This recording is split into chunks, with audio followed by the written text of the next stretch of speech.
जय हिंद। चलिए दोस्तों, शुरू करते हैं। रीजनिंग में हम क्या पढ़ रहे थे? रीजनिंग में डाइस पढ़ रहे थे, तो डाइस के क्वेश्चन सोल्व करते हैं।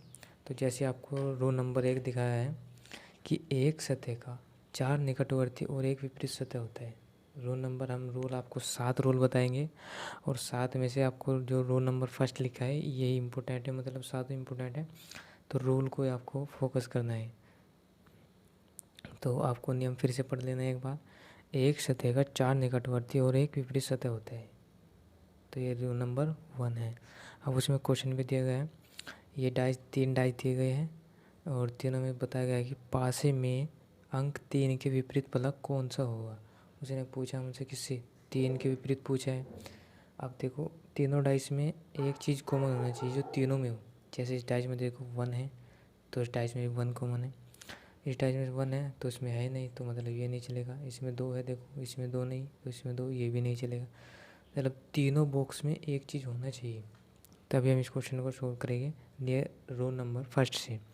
जैसे इसमें 3 है, तो उसमें देखो इसमें भी 3 है और इसमें भी 3 है, तो हमें यही क्या ले लेना?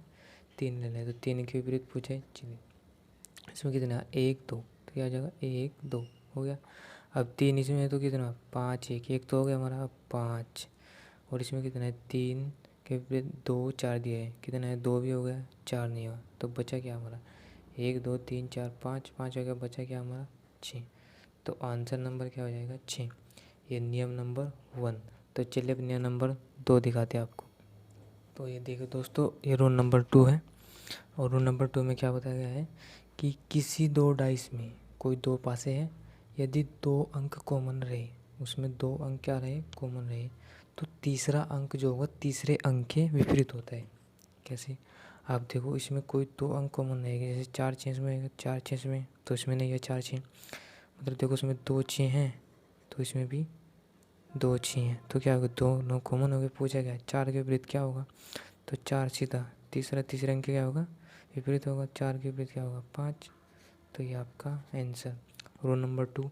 तो चलिए दोस्तों, रूल नंबर 3 दिखाते हैं आपको। तो ये आपको रूल नंबर 3 दिखाई दे रहा है दोस्तों, ये रूल नंबर 3 है।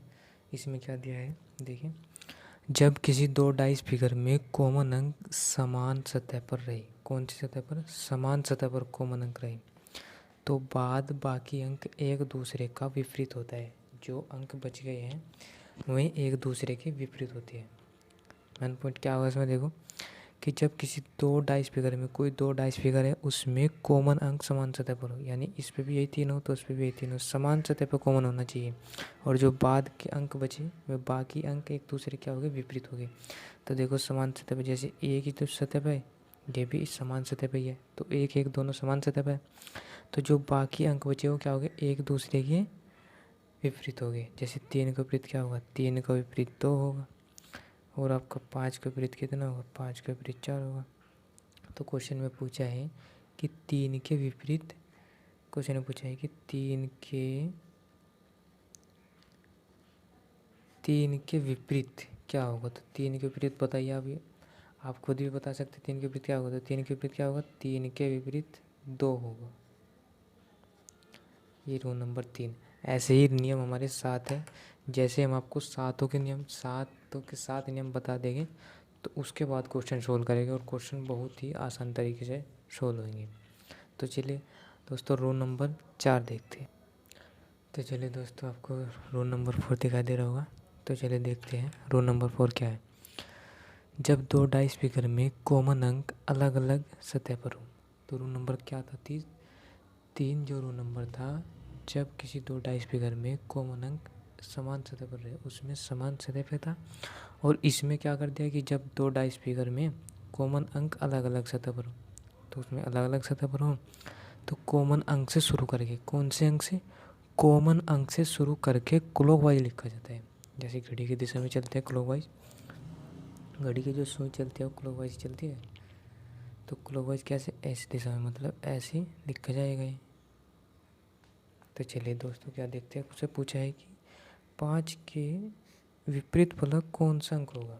तो किसके पूछा है? 5 के। अब देखो दोनों में कॉमन क्या है? कॉमन क्या? अलग अलग सतह पर कॉमन मिलेगा। एक है इसमें नहीं है, 2 भी नहीं, तो उसमें 3 है, उसमें 3, देखो मिल गया कॉमन अंक मिला है 3, लेकिन कहाँ है, दोनों अलग अलग जगह पे। तो कैसे चलना है, ऐसे क्लॉकवाइज चलाओ। ये 3 और ये कितना है आपका 2 1 हो गया। अब यहाँ से क्लॉकवाइज चलो 3 5 4। अब देखो मुझसे क्वेश्चन में पूछा किसका था कि 5 के विपरीत कौन सा फलक होगा। तो बस आपको देखना यहाँ है, तो 5 के विपरीत क्या होगा 2, तो 5 के विपरीत 2 आपका आंसर। दिखाई नहीं दे रहा तो चलिए यहाँ लिख देता हूँ दोस्तों, 5 के विपरीत क्या होगा 2, तो ये आपका आंसर। ये हमारे 4 रूल हो गए हैं और बाकी की जो 3 रूल है नेक्स्ट वीडियो में बताएंगे। तो आज के लिए इतना ही। Thank you for watching, bye bye, take care.